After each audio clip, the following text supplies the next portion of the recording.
IVM.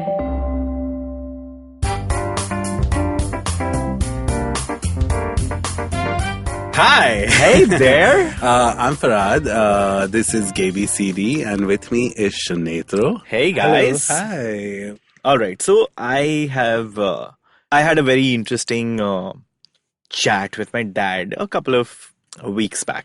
And this conversation was about. He's single, and as a man approaching 70s, he worries about a 31-year-old son, and I don't know why he does that. But then that's, I guess, part of being a parent, and that's also part of being part of a generation that doesn't completely understand the possibilities and realities that are open for us gay men living in metro cities. So he was very worried about the fact that I've not been in a relationship for so long. Okay. And so we had a long chat, and it obviously got annoying and gnawing and all of that. Sorry, but when you say he's, as in not in a relationship with a boy. Yeah. Okay. Yeah. So As that's in what that's his he hope. worries That's his because hope that you're just yeah. Okay. So because I'm gay, there is some extra concern that society ke saath tumhara to kuch, maybe you are facing other things anyway. I'm not here. I mean, I've not stayed with him in 15 years, since I turned 15. So he doesn't know my reality. He hasn't seen me around gay people. I don't think he's even seen gay people. So he just had concern. And because it was just a matter of concern, it started bugging me. And it really That you're alone. No, Okay. it bugged me that why is it so important for me to be in a relationship to justify me having a good life? Yeah. And at the core of it, this is what so many people feel. And then I really got into, I sat him down and I said, you really have to decode what you want for me. You want me to be happy? Sure. But don't think you need to be in a relationship will make me happy. Yeah. Now decode it into, deconstruct it into things that you want for me. Is it really about me being in a relationship or me being content with my life, with where I am? Me being content with my relationships with other people and me being open to other people entering my life. And then suddenly things were different. And he opened up and he said something that was very interesting. And he said, keep telling me how this works. Okay. And that struck me. Singlehood, you mean? No. Okay. Gayness. Gayness. The world of being gay. Because do you expect him to wrap his mind around this? I'm not coming from a place where, oh my God, have you come out and is he fully okay with it and all? No, because so your conversation is a little ahead, right? Yes. Okay, he's expecting you to be in a relationship for a bigger reason, and worried that you'll end up alone for a bigger reason. So I'll tell you where I'm coming from. I'm coming from a place where at a very subliminal level, I expect him to move on with the times and at least be exposed to these things. I forget to realize, I fail to realize sometimes that at the end of the day, he's a 68-year-old who's still living in a place like Ranchi where people still I don't think there are openly gay people living in Ranchi. Okay. So his context is just me. Sorry, I don't mean to rake shit up here, but Yeah. if relatives or whoever's in the picture, if they ask him these questions, what sort of answers do you think your dad gives? Or if you know I don't know. That's the thing. And those are things that I think also he avoids it. He avoids it because I have an older brother and he's not married either. So it just becomes a case of, I don't think he openly talks about me being gay. I don't think he's come to a point where he can say that I'm proud to have a gay son. I don't think he's there, and I don't think he'll be there in a while. But what I love is that he's not lying about me. What I love, and that's my only expectation. Yeah. He doesn't lie about me, what I'm doing, and he's incredibly proud of the person I am. And it used to bug me that, when I was younger, that why on earth can't he accept me for who I am? And then I realized that count your blessings, bro. Here is a man who has never enforced anything and never ever said, this is the kind of man you need to be. And if I'm getting that, that just, in many ways lets me be my most authentic self in reality. And I know so many people don't have that. And so that day, it was like a weird epiphany, which was so weird because like I've had so many of these incidents with him, but it really came to a point where I said, sure, there are a lot of things I need to handhold him on. And yeah, cool, I'm willing to do that. But we need to realize we need to handhold our parents. And not just expect them to know everything and figure everything and judge them for not being completely okay with all of this. Yeah. I don't know. In my case, okay, since he jumped straight into it, I'll just give a little bit of this. Today we thought we'd discuss families, and which is why we are talking about just our parents and extended family and how we everything how we navigate falls under family, which could be a lot, especially if you're in India and you watch Bollywood movies. But I don't know where to start with my parents, man. I feel like did you ever have a coming out? Did I ever have a coming out? No. I did. See, that's the thing. I can't say yes with the same conviction. I can't say no with the same conviction. Tell me about it. Okay. My coming out was basically this. I'll start with my brother because he was the first person who this is my coming out to my brother, right? My brother was the first person to like get a laptop. He was the first person to get a PC in the house, a modem. So obviously my parents had no idea. They thought this is some alien fucking object in the house now, like a computer, but they did not even like know how to operate it. And one day my brother just comes up to me and he was like, I'll say it in Parsi first, but he was like, tu evu kind of porn kai joish, which is, what's this kind of porn that you are watching? And I said, I was a little stumped at first, but I don't know why. I just summed it up with I like that. And he just went, oh, okay. And then he left the room. And that's it. That was my coming out to my brother. And it stuck. It stuck with him. Because after that, he sort of always knew that I'm veering towards boys in some way or the other, even till date. Now, of course, he's more involved. Are you seeing someone? He keeps asking about, like, even when my ex-boyfriend, he was in my life, my brother was very involved, very fond of him, all of that. But with my parents, I figured out that coming out is a repeated like reminder. I have to like leave sticky notes and little things around the house to remind them that hey, I suck dick, don't forget that.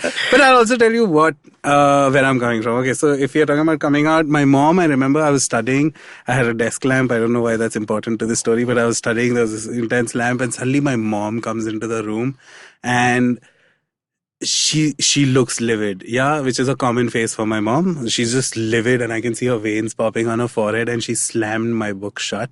Whatever I was writing, she just slammed it shut. And she looks me in the eye and I can feel her breath on my face, and she goes like, are you bisexual? And my first thing was, that's a very specific question to ask in my head, you know. She's not asking me if I'm gay, she asked me, are you bisexual? And I know where it was coming from. Back then, around this time, I was having my first sort of, I don't want to say polyamorous, but I was into a girl. I was into this guy. I started dating the guy. Somehow the girl fell into the mix. It was our own little dreamers moment when we were teenagers. Like we all were fond of each other. We'd hang out a lot. Sometimes they'd make out. Sometimes we'd make out. It was one of those, it was great. I love that. It reminds me what it was like to be young and sexual. But long story short, I feel like my mom kind of was like, there's something up with these three. They are not just three friends, you know, like two boys and a girl. There's definitely some saliva exchange here. So I remember that's where it came from. And she slammed the book shut. Are you bisexual? And I remember I just said, why? And she said, answer me. And she kept getting closer to my face. She was glaring, she's like, are you bisexual? And I was like, I don't want to answer this question if this is the mood you're in. And she just kept getting closer to my face to a point where she just like, I wouldn't answer it because I was like, if this is how you're going to ask me this question, then I don't want to answer it right now. So I wasn't like, it wasn't a hard, like, no, mom, I'm not a bisexual. None of that shit. I was just like, I won't answer this if you ask me like this. And she just like, in a fuss, just left the room. Now, this is where I think I confused my parents, okay? My dad it was the best coming out. I'll tell you how. This boy I was talking about, there was a boy, there was a girl. This boy, I used to work at a call center then, and I had a night shift, and so I used to sleep a lot during the afternoon or evenings. And sometimes he used to wait for me to wake up. This boy, he would come visit me, and he used to just sit there. And one day he was sitting when I woke up, and I was overwhelmed, so I reached in for a kiss, and he did this little, like he went back a little, but I still went in for that kiss like a creep. And I got it why he lunged back. My dad was standing on the balcony in the same room, and I did not know my dad was there. And while I was kissing this boy, I saw my dad's reflection in the mirror looking at us. And he was basically just the kapda that was sukhawing outside. He was just taking them in. And my dad just said, oh, sorry. And he left the room. But it was that was it. He smiled. It was something he never brought up. Almost made me question if my dad was gay. With how okay he was with that. But, so that was my coming out to my dad. And where I'm going with all of this was, I felt like then I'm genuinely, till date, I've only had sex with a lot of guys in the past 6 or 7 or 10 years maybe. But I still have trouble identifying as gay because I've had great like sexual and relationship, like everything with girls, you know. So I did have a couple of girlfriends and then my parents. That's where I confused them. That I felt like I was at fault because every time they would be like, yes, you're going to get Parsi kids. There would be suddenly this boy who shows up a lot and they were like, okay, no more Parsi kids, everyone. Cancel your plans. Cancel your plans. This is not going the way. And then a boy and then a girl. Ends with. But again, I think with my last boyfriend, it was very obvious because we were dating for 4-5 years. He would come with me on every trip to Pune. He was there. So much so my mom would always, like, it became a thing where she would ask me if he's coming so she can make his favorite things. So I was like, okay, some sort of acceptance has happened.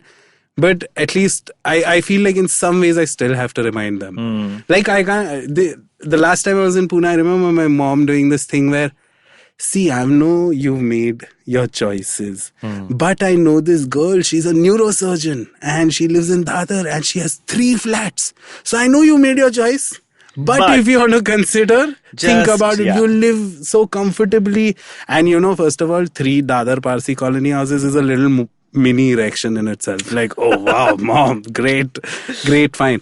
But of course, I'm not going to go through with it. But like, I felt like there's still that inkling of a hope. So I had to be like, no, I'm not there. So it's been a constant reminder. I have to keep reminding. And what amazes me is that their reaction is just the same. It's like no matter how many times I come out to them, they still go like, oh, okay. It's like, we did not know this, but you knew. I've said it multiple times. Yeah. So I can't say a direct, I've come out to my parents. Yeah. But it's out there. Like they know I've just done everything the way I've wanted to and who I've dated and what. So they know it in that sense. Do you think it's very strange and difficult how we as a community navigate around our parents, because it's not your regular challenges. It's not just about life mein kya karna hai. It's not just about what kind of friends we hang out with. Sure. It becomes so much more complicated and complex. So do you think that almost as a thumb rule, we gay men and queer people, we end up having a little bit of a frayed relationship with our parents? Absolutely. I feel that's ingrained because so much of being gay involves living in shame, right? Even though I'm someone who truly, when I look back on my life, I feel like I really lived it the way I wanted to. Yeah. And I did not experience any shame. I just feel like I've always been myself. Yeah. But there is some sort of like, you build a certain alternate like story to you that you project to your parents, you know. And their universe. Yeah, and like, just that caters to this because after a while, you get tired of walking on eggshells. You don't want to like this. So I feel there is some amount of shame that all of us deal with.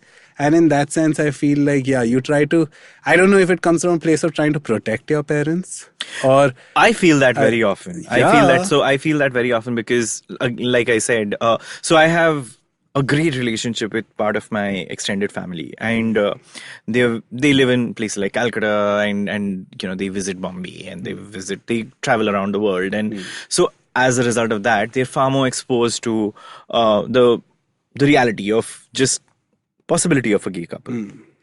As opposed to my father, who's in Ranchi, who hasn't even... I think in terms of media, his only touch point would have been maybe Dostana, that's, so imagine that. So I used to try and change that when I would visit, home. Like I would monopolize the remote and if there was Brokeback Mountain being screened, I would make sure that everyone was uncomfortable and watching it. Just because... You'd make sure they were uncomfortable. I mean, I don't think I needed to try. Orange, keep their eyelids open. I don't think I needed to try. Okay. But the whole idea was that just them going through with it and at least seeing that there is a reality like this would, in my head...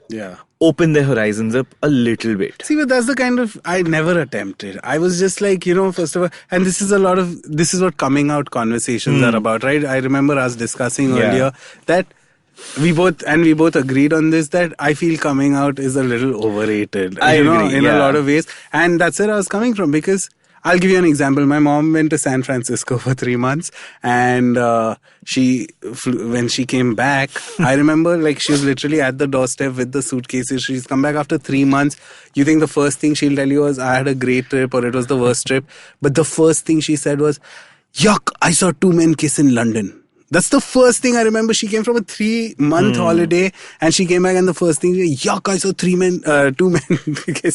3 men might have been a bit of a culture shock for my mom. Yeah, maybe that would be justified. No, my mom would have fainted. I su chale. But no, that's the first thing. So why I'm saying that story is do I want to try and make an effort with a person who feels like that in the first place? Do I want to try and convert her? If life has its own plan for her to know that, okay, there is this thing called homosexuality, guys try to stick it up each other's butts. Yeah. If it comes naturally to her, it's her this. But I don't want to be the one to introduce that shit to her, because you know what? I don't want her to have that idea that... Wow, actually, shit. That I am probably partaking in this. Can I tell you something? I read something very interesting once, which was, I think Freud or Jung, one of them said this, that the only problem parents have when their kids come out as gay is not the fact that they are gay, but because the first image the person has is anal sex. Yes. And that sort of immediately recoil. So there's a recoil. For me, it's been very different, because the way I've navigated around my parents has been what I very often say is a series of mild shock therapies. So I left my home when I was 15, and I would visit my parents twice a year. And every single time I would visit them, and this is not even at a time where I was completely on one side of the Kinsey scale. So mingling in the middle. But I knew that there is a possibility of me veering in any direction. While that was happening, for me it was very important for these two people who I consider very, very close to me and very important to me to, I guess it came from very selfish motives, for them never to come in front of me and say, I do not approve or I am not okay with that. So for me, it was almost like a subconscious way of building things up to a point where they can never disapprove. So what I started doing was stuff like that. Take on the remote. Make sure that they see two boys kissing, and not that there would be a scene because it would be censored at that point of time, but at least they would know that there is ऐसा कुछ होता है. Similarly, I would just randomly talk about... Did you try showing them Queer as Folk? That was on my laptop. I think they would have died. I think I would have been an orphan by then. I remember, sorry, I had a DVD box set. DVD Are you serious? Of Queer as Folk. And I remember my dad seeing it once and going like, why are there no women on these guys? Just for everyone who doesn't know what Queer as Folk is, it was officially the... I don't think we're that old. People no. As in, guys, a lot of people don't know Queer as Folk. No, but I know a lot of people who don't understand the importance of Queer as Folk. Okay. So this was the first time we, as brethren, gay brethren, saw the possibility of a virile gay man as a leading man. And for me at least, that gave me a role model for the first time. Oh God, yeah. A terrible role model. Kinney. Brian Kinney. Yeah. A terrible role model. Yeah. In fact, in so many ways, my first relationship was a replica of the relationship between Justin and Brian. We all tried to live queer as folk. Yes. And that's, I was so glad that I had that. But anyway, coming back to the point. I kept doing that again and again and again. There would be some film that would win an Oscar, and I would talk specifically about the LGBT content in that film. And it would creep my parents out. But did it stick? Did it... What you were trying kept to... sticking. Okay. So, a couple of years later, and this is around 5-6 years later, I remember this is after I lost my mom, and, you know, there was a period where Dad and I were very clinical with each other, like very duty-led with each other. And after the healing happened, I remember him coming to Bombay to meet me. And I took him out for dinner, and then one day I told him, you want a relationship with me, you have to open up, and you have to open up to what I am, because I don't see you questioning, I don't see you having doubts. I see that you don't understand this completely, and I don't. But what I'm confused about is you have no reaction. When you have no reaction, it means you don't care. Yeah. So you need to figure what you want to do, and that's when he opened up and he said, you realize that you've been doing this for a while. Yeah. And it's not like I don't remember. It's just that I don't know how to react. Sure. I don't know they don't what come this with a is. handbook of like what to do. Exactly. Yeah. And that's when I eased up. And I started talking to honestly, him. I was listening to this whole thing and I was like, wow, Sunitra, you're a little tough on that. I am. So So in September, when the judgment came out, the verdict came out, the day it happened, I got tons of messages from far-flung friends who I hadn't spoken to in like a year, 2 years. And all of them were saying things which really made me feel great. And like, I remember when the judgment came out, I cried. And I didn't know that I needed that. I didn't ever feel like I was like, I'm living my life. It's not like I'm oppressed. Yeah. What struck me was my dad didn't call me. He didn't even message me. But he knew? I don't know. Yes, he did. Okay. I mean, he's very in touch with current affairs and all of that. What happens is a week later, and we usually have like the longer conversations over a weekend. A week later, on a Saturday night, just as part of the conversation, like this is literally coming after, oh, what did you cook and tell me the recipe? He slips in what our country did was amazing. And then he stops talking about it. Okay. And that is his way. I realized that he took that much time to process how he would even talk about it. Yeah, and I'm sure it's his way of letting you know that he acknowledges this has happened and he's happy for you.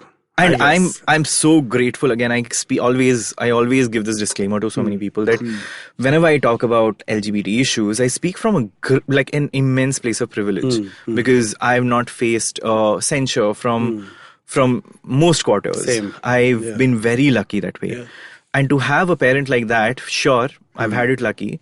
But I also want to put it out there for people to say there is a possibility for you to, if you are a parent who's not doing things right, who's not letting your child be whoever they want to be and they need to be, it can screw the kid up in so many ways. And I've seen that happen to so many kids.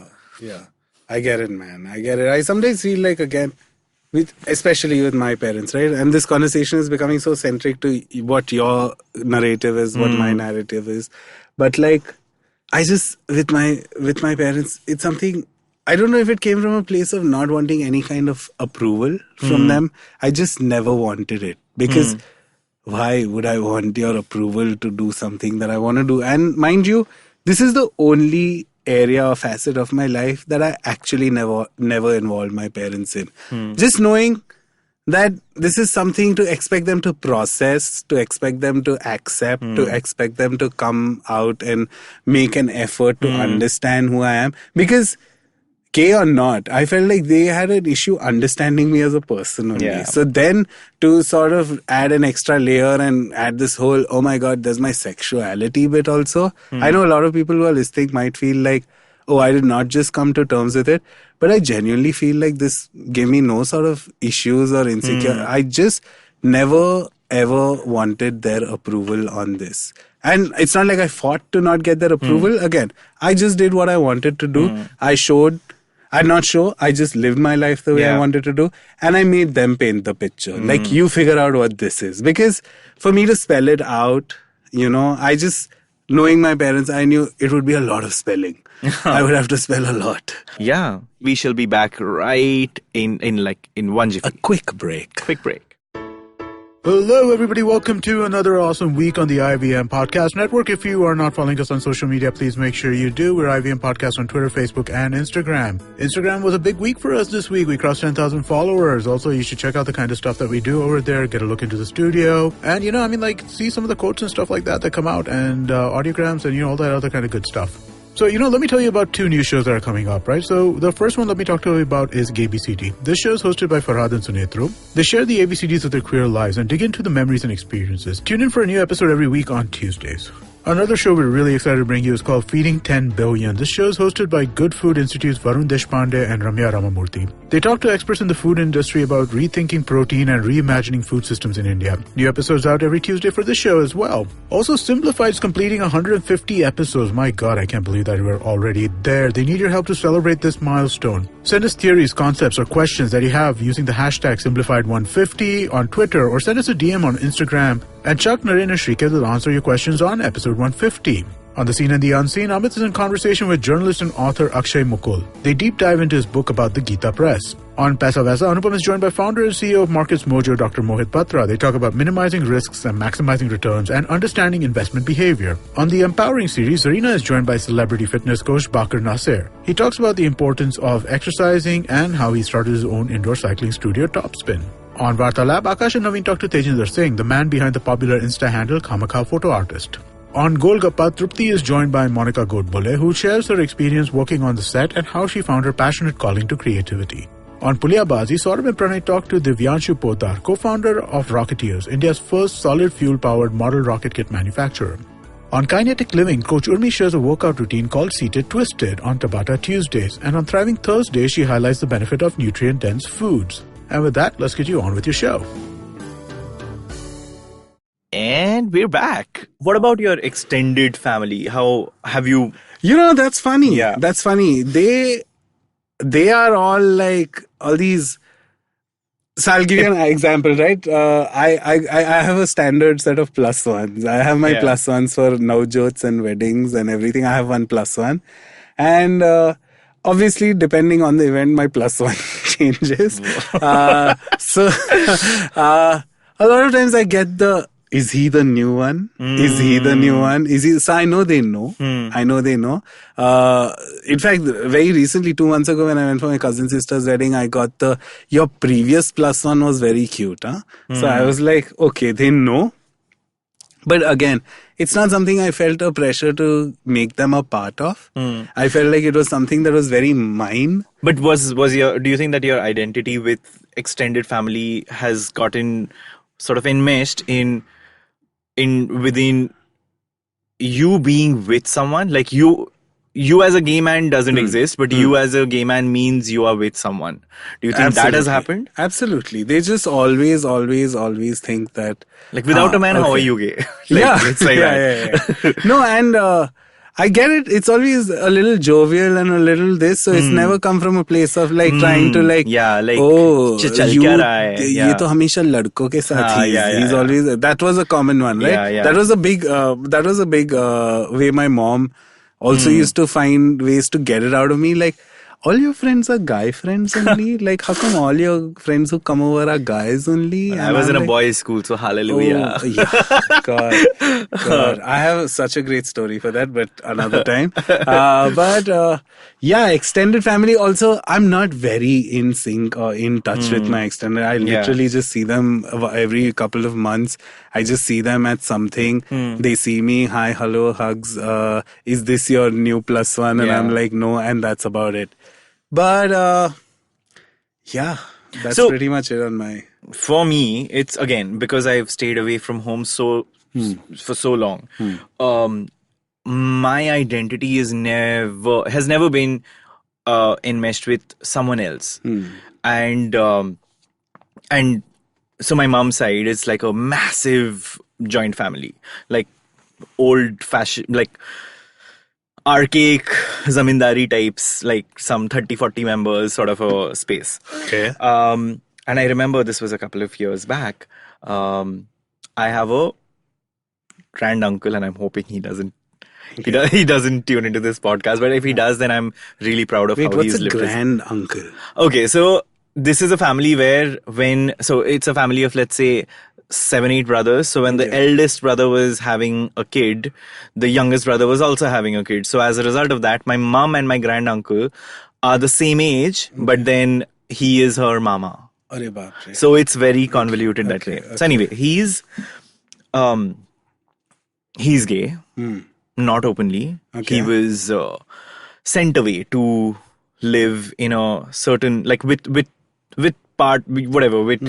enough resources to fend for himself. And he lives in away from the family, and he's figured out a life. And incidentally, where he stays is where the entire family sort of descends during Durga Puja, which is like our big thing. Bengali pride. So this is where I remember I was waiting for a friend of mine this is the 8th day of the Durga Puja, so we call a lot of guests home. And I was waiting downstairs because this is on the outskirts of Calcutta, for a friend. And I remember he got ready and he was also waiting for someone, and he just held my hand. And we've never ever spoken about anything about our sexualities, nothing. And he smiled at me and he said, you know how you live your life, how you have lived your life over the last few years. Not that I have a very deep insight into it, but I'm really proud how you are able to do that. Yeah. And that's it. Like in that one simple sentence, he came out to me. How sweet. This is like the ending of Call Me By Your Name. Yes. When he has his conversation with his father. Exactly. Yeah. So he came out to me. He, in his own way, said, I approve of you and I'm proud of you. And I wish you well. And I thought that was so beautiful. Yeah. And I wish I had that sort of an experience with my uncle, because I went to a gay club and I always kind of had an idea that one of my uncles was a little airy-fairy, AC/DC. And I go to a gay club and wow, my uncle is there. And he was surprised. He did not know I was gay, because the thing is, wow, this might go into a different story, but basically I had dated my cousin's sister for a while, and everybody in the family was aware of that, and he was one of them. So he just never pegged me to be like into dick in any way. But he sees me at But is he openly gay? Like I don't think he ever came out, but everybody knows. But everybody, as in, I remember my dad also once like kind of telling me that, should I take his name? Oh, Uncle Neville is fun. He's very fun. He's flamboyant. So, like that. And he's a very birdcage kind of character, like colorful shirts, everything. And man, it was a little creepy after that, because he just constantly wanted to meet up. Fuck, I hope he never hears this, because the amount I've never ghosted another person as much as I've ghosted my uncle. There were times where like, first of all, he has this habit. He sends me a WhatsApp message every morning, and it fucking makes my screen crawl, because every morning he says, "Hi, GM, how's you?" Okay? And it fucking annoys the shit out of me, because I can't stand "how's you." Okay? I don't know what that means. Point to remember. And so many times he kind of like, so when I meet these cousins and all at all these sangeets or weddings or whatever, they'll ask me, right? Like, oh, is there any boy in the picture and all? But with him, it's always like are you top or are you bottom? Are you serious? Yeah, it's that open? Uncles ask me that, and I know he wants to kind of bang, but no, I'm not. I can't see him like that in any way. Not that. And I'm so happy he was never an Uncle, active... please don't fall. We are not talking about you. Fuck, yeah. But yeah, man, it's just, so I wish I had your kind of an experience with an uncle. But then again, so I have a question for you. There's a when someone looks at you, and I know this is a very, very offensive thing to say, you don't come across as like stereotypically gay. Thanks. For me, for example, I wear some flamboyant but honestly, shoes and all of that. I wouldn't have. No, had I not known you and had I not seen your feet or your shoes, I would have never known Sunetra. Seriously. You would, because I'll tell you, it's almost like a counterculture movement for me to push it into people's faces. I get it. So for me, it's. I'll tell you what. Okay. Wait. Before we go any further, I'll tell you where this is coming from. I met you a couple of years ago, and we are doing this after years and a huge gap. And I remember seeing you, and I felt like, oh, this is a very magnetic fields guy, even though magnetic fields did not. I don't know. You were like... I am so not. No, I don't need to... You know what I mean? You had like some heavy jewelry. Not jewelry, but like you had like a lot of... Am I wrong about this shit? I don't even know what they're called. But like you had a big ear... ring? No, I think that's clearly someone else that you're thinking about. No, Sunetra, I'm thinking of that stupid karma. Yeah. I mean, you know what I mean? But then as big as... There's like piercings and all. And again, how do you ever know if someone's... I always say this, the only way you can know if someone by sleeping is with gay them. is if when you see them suck a dick. Yeah. You know, that's the only way. There's no other way. But... all I'm trying to get at is I wouldn't have guessed either. I wouldn't have guessed. So what brings me to that point is, do you think it's more difficult, to navigate for someone like you versus someone like me for whom when I enter a room, at least there is some idea. I got it. I don't put out in any way. So you don't have, you have more you have more to clarify. Sure. I really don't have. I totally get it. And that's a great question. I'll tell you why, because okay, this is where I'm coming from. I get your question, and what I'm trying to say is, I feel like the more acceptance that happens with your, I don't know what the correlation between hand movements and gestures and postures and voice and intonation is, or enunciating words or whatever it is. But the more you accept, your hands do get like more flaily. I suddenly went from the 4-shaped like leg cross to like the, Sharon Stone Basic Instinct leg cross. So, and I'll give you an example. We were in a hospital last year for something, and while we were talking to the doctor, I was sitting with my arm in such a way that I remember my brother very casually put my arm down, and it was such a small thing. I don't think even he knew it happened only for a second, but it's something that really stuck with me because I think I was played in a game in this neurologist's office. I feel like I was very like out there. It did not piss me off because I know he wasn't coming from a place like, hey, don't be gay. Yeah. But it was just, I just felt like it was a sudden correction in some sort of like, I don't know what he was trying to get at. And again, I'd not take it as any offense or something like, oh, my brother disapproves of my arms being like in that position. But I get where you're saying that I have to explain less. I have to explain more.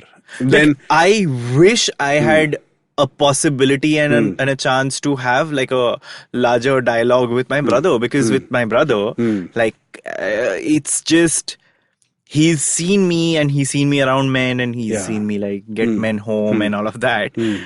And it's like, he doesn't talk about it. So thumbs up, but he doesn't talk about it. And I wish maybe there was some conversation. Maybe if he did that to me, if he would like snap my wrist, I would at least have the possibility of saying, hey, and I don't know what it is. I don't want to get into a space where I say, do you know I'm gay and why haven't you spoken to me about it?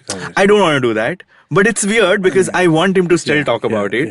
But I don't know how to get him to talk about it. That's the thing, right, Sunetra? Again, for me, I feel like a lot of it is, I do push their boundaries. But I do push their boundaries in terms of their thought process. I don't push their boundaries in terms of how much they should accept me. Of course, or how much they should want me to do whatever they want me to do, or in any sense. And I'll tell you what, I feel that about my brother too. And sometimes, me and my brother have these random ass moments where it's a very evolved indie film conversation sometimes. And I always get surprised that he is playing it back to me. And I feel a lot of it comes from the place that I just expect them to not understand. That I forget that no, even they are living, even though they might have resigned to like boring desk jobs. I hope now my brother doesn't listen to this. I don't want to say, but boring, desk job. He's a cog in the wheel. He's married. He has his life. He does his thing. My parents have done that for like fucking decades now, and like I get it, right? So for me to try and to get them to wrap their mind around any sort of evolved concept, and I say it's an evolved concept because to get to the point where we can freely talk, if I want to tell I'll give you an example. When I broke up with my boyfriend, my parents after a while noticed that, this boy doesn't come with Farhad anymore to Pune. So it started with where's Ankit? And I would be like, the first couple of times, this time he was busy. This time, his dog was sick. This time, something. And then I was like, I just wanted to tell them we broke up, right? Yeah. Like we broke up, it did not work out. 4 years, I know they would want some sort of like backstory of, after 4 years, what happened and all. And there's no way we can fucking tell our parents why gay relationships don't work out. If I tell them, we tried an open relationship, then imagine the amount they would have to be evolved to understand, oh my God, not only is he gay in a relationship, but they want to fuck more guys. Where did I go wrong? Yeah. So, in that sense, then I just did a simple, he's moving abroad, because I realized that they are not going to meet him again. Yeah. So I said he's moving abroad for further studies. And for me, I haven't even, and I don't know why, I haven't ever spoken about my relationships to my parents. And I don't know where that comes from. It definitely isn't, me hiding a part of my life. Yeah. But I don't know where it comes from. I guess it's a matter of, do you feel privacy. You would get some sort of release if you could talk to them about this kind of things?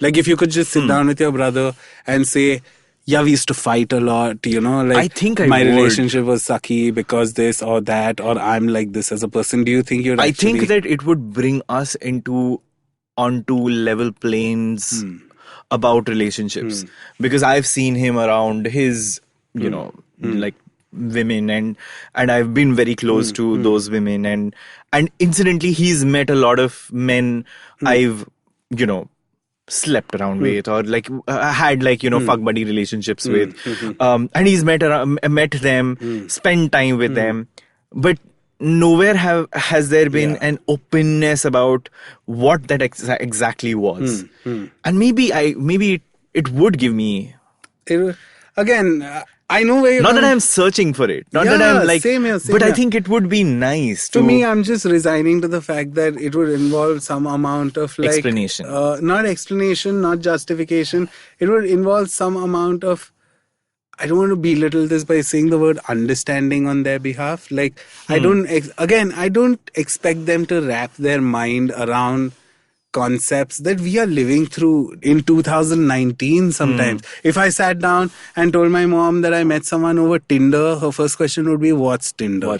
And then I have to tell her, this is a place where you swipe left on people if you don't like them, and swipe right, and then you maybe meet them, and then you maybe fuck them, and then you maybe fuck them, and then maybe you fall in love with them. And I don't want to get into that. I get it, they might have an idea. Yeah. In fact, when I told them that I met the last episode, I remember telling you all that I met him at a gay club, my boyfriend at a gay club. But I told my parents I met him over Facebook, and I remember my mom going, but how on Facebook? Like how this person you don't know, how do you meet someone on Facebook and all? And I'm like, see, again, the amount of explanation that goes into just explaining the most simple. I just want to tell her, right? Like, I met this guy, he's great, and probably again have a real conversation, but the amount of like expecting out of them would be too much. So I just don't. Do you think because we do all of this, because we go through all of this, that's why we pick surrogate families? Oh my God, chosen families. Because I do that all the time. And I'm actually, I would say I'm very blessed. Like I'm very blessed when it comes to my family and all of that. They like, I don't give them a choice to not be okay with who I am.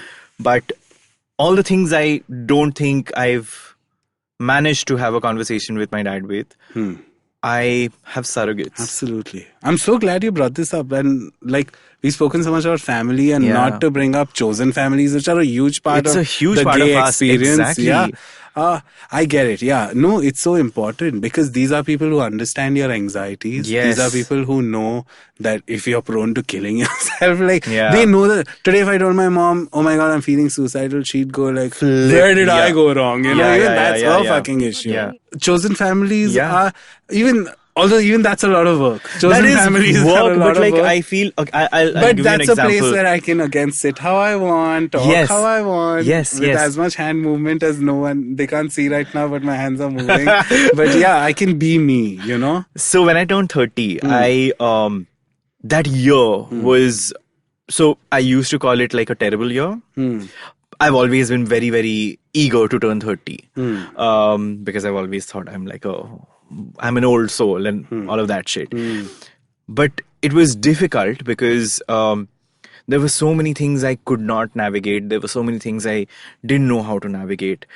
And the only reason I kind of found my way was because of pockets of chosen families. Because the anxieties that come with being a 30-year-old gay man is something that only a 30-year-old gay man would understand. Absolutely. And no one else would understand that. Yeah. Another 30-year-old gay man also won't understand your 30-year-old gay man problems. So, and it just got easier because I have a beautiful support system and it's so important for us.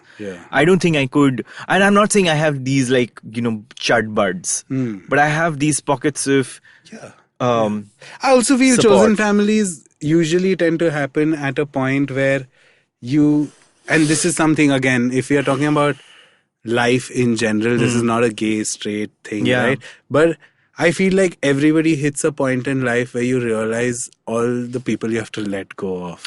My God, yes. Where you want to take out all the negatives, you want to take out all the people Marie who Kondo the shit out of your people in your life. But yeah, basically you clean up, you cleanse, you do a cleanse every couple of years. You like, this person doesn't add any value, this person's too negative, this person doesn't let me be me, whoever. And I feel then when you sift through is what you get your chosen families. And sometimes I feel like this is right now, even that changes, right? Because chosen family, people move, evolve. People move, people live, they go to Rome, people fucking, They change. Yeah. Yeah, they do. And so even that's a constant process, choosing your family. But there's always people that you can rely on and you can fall on, and that's a great feeling. And that I feel is family in the end, like people who you can fall back on.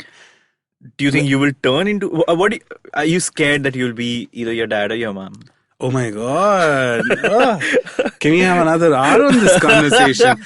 I'll tell you what, I spent exceptional amounts of time in therapy talking about this because I was petrified that I was turning into my mom. I really realized it was just in my head. There's no way I can be her, because fundamentally I'm just not her. And it was it's one of those things that there's so much baggage that you can carry trying to worry that, oh my God, I'm turning into my least liked parent.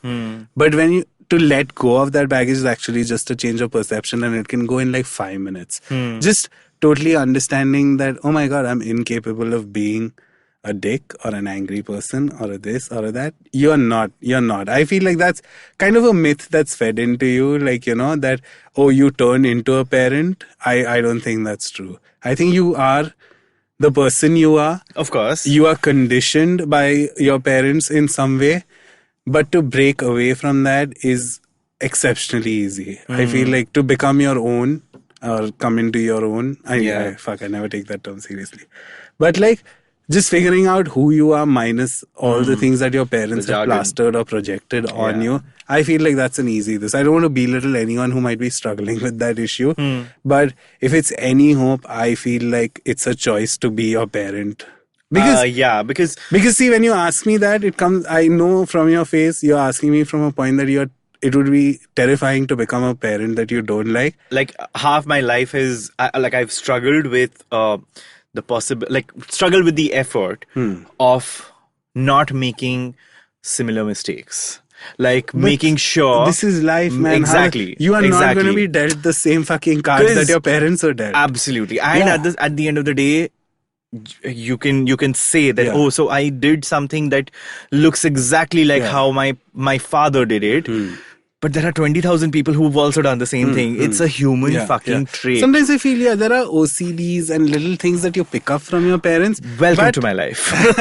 But do I think you can turn into your parent in a way which, if there's something you did not approve of your own parents, is that something you can incorporate? I don't think so. In fact, I'll go 10 steps ahead. I feel like this answer I can only give the day I have my own kid. Will I fuck that kid up? Then I might know the answer if I turn into my parents or no. Yeah. But till then, I'm very confident that there's no way that I'm turning into my parents, because our experiences are so fucking different from them. Over time, the only thing Imagine I've you come have a Freaky Friday moment, and one day your dad wakes up and he has to be on Grindr, and that's an experience that's so alien, it's never gonna happen. So trust me, there's no point. I feel it's a fear. I really am going on and on about this, but this is something so many of my friends freak out about. I'm turning into my mom, I'm turning into my dad, and as someone who was that person, I guarantee you it's literally a 30-second change in gears in the way you think, because you can't turn into your for me, it's not so much turning into my father or my mother. It's constantly making sure that I don't make the same mistakes. Okay. But that's a constant vigilance, and that is not so effortless. Sure. It's constantly saying, oh, so my mom used to be this way with those people. Yeah.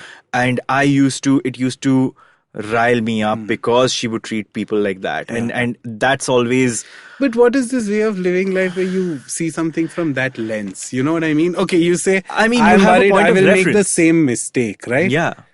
But I feel like it's a little lazy. Don't mind me saying that. I feel it's a little lazy to say that, because how can you... Wait, I'm just gonna like form this the right way. But like, for you to say that your mom in that situation would have made the same mistake, which is why you are making the same mistake, I feel like that's a little... No, it's that's not that. That's a cop-out. It's not that. I mean? It's me. It's like we learn from other people's mistakes, and because these people are so close and we've seen those mistakes being made, you just want to make sure that because there is a natural tendency to follow certain things. Things that you... So just make sure that natural tendency is curbed. And you evolve as a person and be a better person, maybe.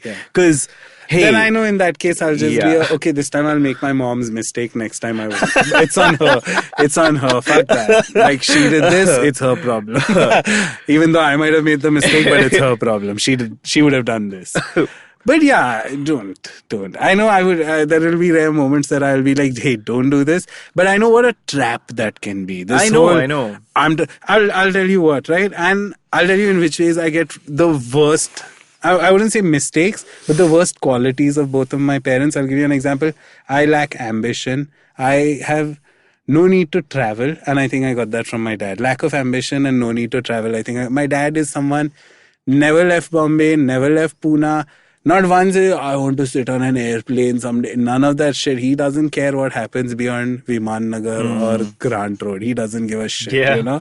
Like, no wanderlust. Ka koi keeda hi nahi. You know what I mean? My mom, on the other hand, I felt like I got the irrational choices, making mistakes, you know? I fell into that trap. And I realized that where I was trying to say it's a lazy way to get about it. I felt like when I would make the mistake and I would feel like, oh, this is a mistake mom would make, I was actually just projecting my issues on her. And that's a large part of letting go of your parents, you know, like of the grip they have on you. Yeah. I feel a large part of it is coming to that point that I can't play this, oh, I'm making the same mistake my mom made, when actually... You are making the mistake. You are making the mistake, you know, as long as it looked at a mistake. Yeah. So, no, I totally get that. Yeah. My only thing is, it's all about... debate time. Yeah. It's all about... when you are faced with a situation, and sorry, not even situation, when you're taking an eagle's eye point of view on how you're building your life and how you're building yourself, we all want to be the best version of us. Sure. Like we want to be the most, in quotes, the perfect version of us. How do we know what not to do? Is more often than not, we say, these were the things that I didn't like my parents doing, and I'm going to not do that. I just, I just do it. I just do it at the risk of sounding like Nike, but I just do it. And then whatever the outcome of it, I know it's my doing and it has nothing to do with what my parents Absolutely. like. But I'm saying the point of reference comes from there. Okay. Like, what are the things that you shouldn't do? And there is a lot of what are the things that you should do it's too. It's simple. And it's not necessarily a parent, but like since we are talking about parents, a large part of it is that. I feel, and I guess everybody in this room would agree, all our struggles are to be better people someday. Yeah. I feel like even though you don't come with a handbook, it's pretty simple how to not be a dick or an asshole, And if there's something which you feel your parents or someone, whoever might have had a huge influence in your life might have projected on you or put it in a way where you constantly worry that shit, I will make the same mistakes or the same choices. It's easy to just realize that you don't have to make that mistake, because if it's something you disapprove in someone else, why the fuck would you do it? Yeah. If your ultimate motive is to just be a chill, normal, easygoing person, and it doesn't take too much to be that. It literally, when you're being a dick. We all know when we are being assholes. We all know. And that's a choice. It's always a choice. Whether it's to be angry. Today, if I have to oh my God, my mom had such anger issues. What if I have anger issues? I spend so much time doing that. And every single time I would have a flare up, I would go into that. Oh my God, I'm turning into my mom. But it was actually just me taking a step back and realizing that, hey, to be angry is a choice. Yeah. And to choose to be something that I disapprove in someone else also is a choice. Yeah. So you know what? I'm going to play this however. Then if I get angry, I'm fine with it, because I'm human. Everybody is human. And it's okay to make the same mistakes your parents made. But it's not okay to think that you're making them because your parents made them. Yeah, true. Yeah. I know what you mean. I hope I answered your question. Was there a question? 1,000 rupees for therapy. Was there a question though? Yeah. So, parents, man. Fuck. Family in general. Fuck. I don't know what to say. There's just so much and so little at the same time. Especially when you're gay, right? Yeah, I mean... There's so much. I want to talk about everything. Yeah, but I feel like I've skimmed through the malai on top. Yeah, there is so much we yearn for, but at the same time, we make a conscious decision to just say, maybe this is not for us. Yeah. It's like this dichotomy that we live with. Yeah. And I hope that we all find a way. Sure. I hope that in our choices and chosen families, we find a way. And, you will. Everyone will. Yeah, everyone does. Because if your parents are fuck all, you had to choose families, you'll be okay. If your parents are great. You won't have chosen families, you're fine. It's okay. Yeah. In either way, it all works out. Like, fuck, is family everything? Oh. It is something. Okay. That's it. I feel that's a good point. Family is something. And regardless of that something being good or bad, you'll always turn out fine. Yeah. Yeah? Yep. So I also feel like we spoke a lot about just, you spoke about your family, I spoke about my family, but I feel whoever's listening, they have their own stories, they have their own Tell us about that. Everything, their dynamic with your family, what's fuck all, what's great, what's horrible, what's not, everything, right? Yeah. So if you like this podcast, don't forget to check out other interesting podcasts on the IVM network. You can listen to us on the IVM Podcasts app or ivmpodcast.com. You can also follow us on our social media. We are IVM Podcasts on Twitter and Instagram. And if you want to reach out to me, I'm I'm Glitterbugged on Twitter. I'm Shanetro Lahiri on Twitter and Glitterbugged on Instagram. If you want to find me on Twitter or Instagram, just look up Farhad Karkaria. I'll be there. And I'll be more than happy to hear what you guys have to say at any All yours. Point. Yeah, yep. I need followers. Thanks. Yeah. Bye, homos. Bye, homos.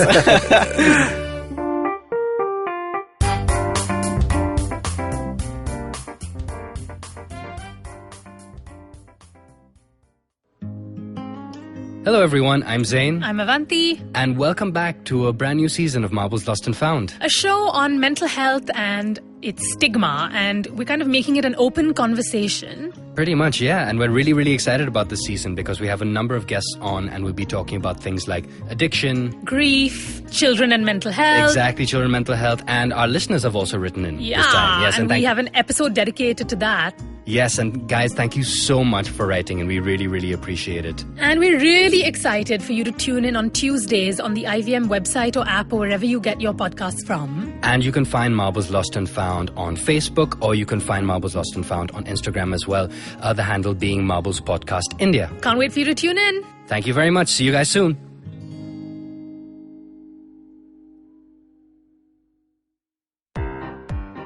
This is the amazing story of something awesome.